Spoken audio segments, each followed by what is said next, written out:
Gentry and the Pelicans have to deal with. Oh, yeah. There's James Harden, who's averaged 44 in the month of January, and regardless of what he does tonight, will become the fourth player in NBA history to average 40 points for a calendar month. A remarkable thing. Even more remarkable that Wilt did it 11 times. Kobe actually did that 4 times. I did not realize that. No, that's a remarkable number, especially in today's league, the way the game is played. To have him be in a position to do this with all of the great stars we have, and so many guys have never done this, really speaks to a lot of different things. But I think it's the perfect blend of the right coach, the right front office, and the right star. You have to remember, he's doing this. Wilt did not bring the ball down the floor, did not dribble into the low post area, and then did not dunk it on top of people. Somebody was passing him the ball. James does this all basically on his own. It's not him coming off a screen, somebody hits him, he catches and shoots it. He doesn't operate that way. So what, 95, 98% of the time, it's James by himself during this month, making things happen for himself. Virtually all unassisted baskets. Exactly. Yeah. Coach, I just learned Wilt Chamberlain was underutilized. He should have been given the ball and said, just should have been taking it up. He did just about everything else. So Harden will try to extend his 30-point scoring streak to 24. He'll also try to extend his streak of being the leading scorer among all scorers in the game he's playing to 24, which is another remarkable team because that affects the other team. Well, it might actually get more difficult in a weird sort of way because he has more talent with him now. One of the things that really sort of propelled him on this streak was the fact that there's nobody else to demand the ball. And what's fascinating is it played right into the sort of mad science experiment that they've had, which is if we can control every single possession and control outcome possession by possession, we can overcome the fact that we may not be deep enough on the defensive side of the ball. Chris Paul coming back means he may have less touches and maybe they're less efficient offensively, which in a weird way puts more pressure on their defense. By the way, Harden's next 50-point game will move him up the all-time list of career 50-point games. He'll pass Rick Barry for 5th all-time if he gets number 15 or when he gets number 15. It's going to happen sooner or later. Again, Wilt skews the graphic with 118 career 50-point games. You do that when you average 50 for an entire season. That tends to mess things up. Over/under tonight against the Pelicans, the shorthanded Pelicans, for points for James Harden. We're going to put it at 45. I'm under. I think that Alvin Gentry is not afraid to try something different. And I wouldn't be surprised to see Alvin say, we're going to trap him every time he comes or goes this way or that way, or send the guy at him to get the ball out of his hands. Try something a little bit different. He would do that. Okay. So I was adamantly to the under when I first was posed this question here as we were talking offset.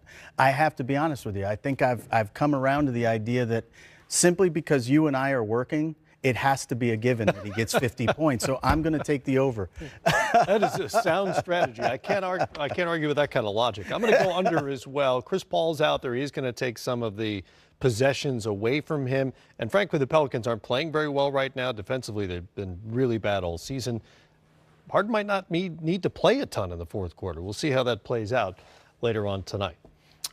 Much more coming up here on Game Time here for a Tuesday night. It's a players-only Tuesday night on TNT. James Harden getting him up pregame before he and the Rockets take on the Pelicans. He had 40 in the win over Orlando the other night, which means his January scoring average went down.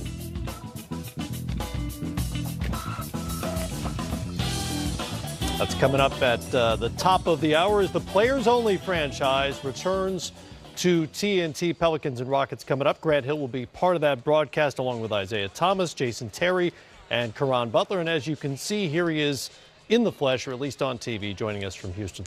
Grant, there aren't many storylines that can steal the spotlight away from what James Harden has been doing, but this Anthony Davis thing has people talking. What is the ripple effect around the league for you? Well, Matt, you're right. I mean, James Harden's been great, particularly this last 4 to 6 weeks, but Anthony Davis, the news of his desire to be traded and traded soon from the New Orleans Pelicans is certainly on everyone's mind, particularly here in Houston, as we had a chance to visit with Mike D'Antoni and Alvin Gentry, and just a lot of unknown, a player of his magnitude, the options, what's going to happen moving forward. The Pelicans going to quickly try and do something now, prior to the trade deadline, or will they wait until the summer? So just a lot of unknowns right now. But the thing we do know is that obviously he wants out of New Orleans. And the big question is, where will he go? He's the kind of player that can have a huge impact if you, depending upon where he goes and who he may or may not partner up with. So a lot of excitement, a lot of intrigue. Certainly something on tonight's broadcast I'm sure we'll talk about quite a bit, but certainly the news of the NBA at this moment. I imagine you will be discussing that a fair amount. The tentacles of this thing are so far-reaching around the league, including the balance of power in whichever conference he lands in. Meanwhile, Harden's numbers in January are just absurd. And now Chris Paul has returned to the lineup. So in your mind, how close are the Rockets to being where they were last season when they wound up winning 65 games? It's a great question, Matt. They're closer. I think early in the year, obviously, they're a different team. They weren't as talented. Mike D'Antoni was starting rookies, even guys who were undrafted rookies. So different roles. They were struggling. They managed to sort of maintain their confidence and spirit through that stretch. Chris Paul went down, and James Harden went crazy and obviously has played at an MVP caliber rate. But I think bringing in a Kenneth Faried when Capella went down has been huge. He was kind of on that bench there, lost in Denver. You move him now to the center position. He's one of the best at setting screens and rolling to the basket and plays with a tremendous amount of energy. Austin Rivers has come over, a veteran who is a really good on-the-ball defender. Now you're getting Chris Paul back. Capella's coming back. So I think this team is trending in the right direction. Obviously, you have to give a lot of credit to James Harden, but I think the personnel has gotten better since the team that they had at the start of the season. Harden is in obviously tip-top form and is great shape right now and playing elite basketball. And then you're getting Chris Paul back, which I think will help, because the big question is, can Harden continue at this pace, throughout the entire season into the postseason? They're going to need Chris Paul to be healthy and productive for them to try to have a run like they had last season. Grant, Capella played such an important part, especially with Harden on the floor. I mean, this guy was seventh in the league in rebounding, third in field goal percent. All these things that he had done, all-star basically performance by Capella. They lose him and bring in a guy who had almost vanished away from the NBA as far as getting minutes on the floor, getting an opportunity to play. What has Mike D'Antoni said about Faried coming in now and the role he's playing? Well, Mike D'Antoni, I played for Mike D'Antoni. Dave Griffin, obviously, we were all out there in Phoenix together. He always used to say that the ball finds energy. And there may not be a big guy in the league that has the kind of energy that a Kenneth Faried. I think in Denver, obviously he became the manimal. He played at an elite level, was on the Olympic team at one point, or the U.S. World Championship basketball team. And then Jokic came in, and all of a sudden fours are expected to be able to shoot from the perimeter. That wasn't his game. But it was the perfect timing. There was a void here, Capella being out.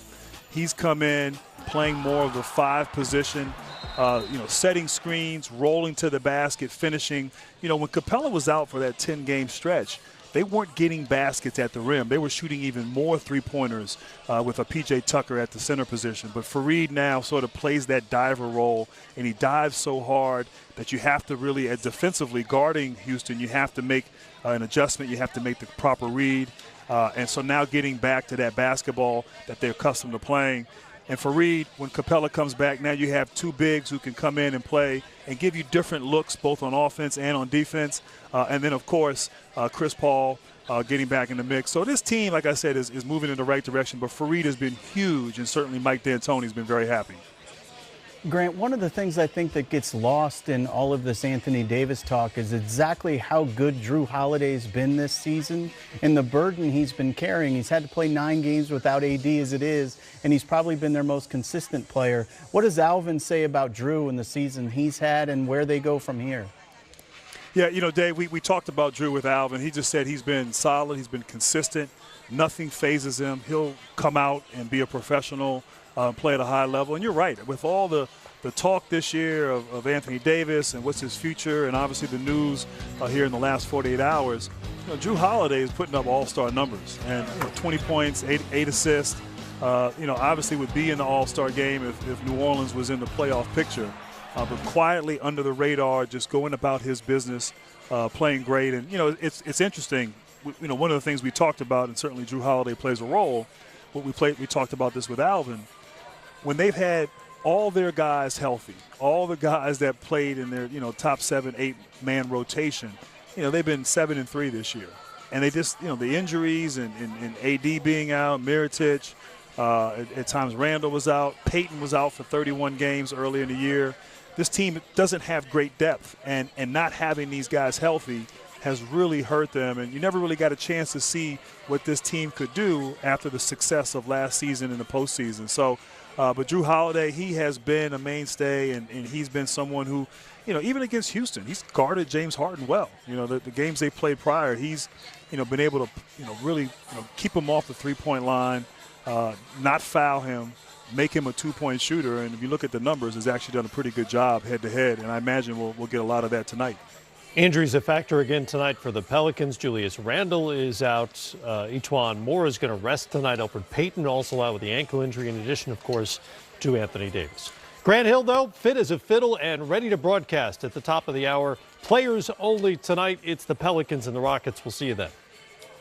All right, guys. Thank you. Much more coming up here on Game Time between now and the start of that game. The Anthony Davis story is of some interest to the folks in Los Angeles. We'll get the perspective from out there when we come back.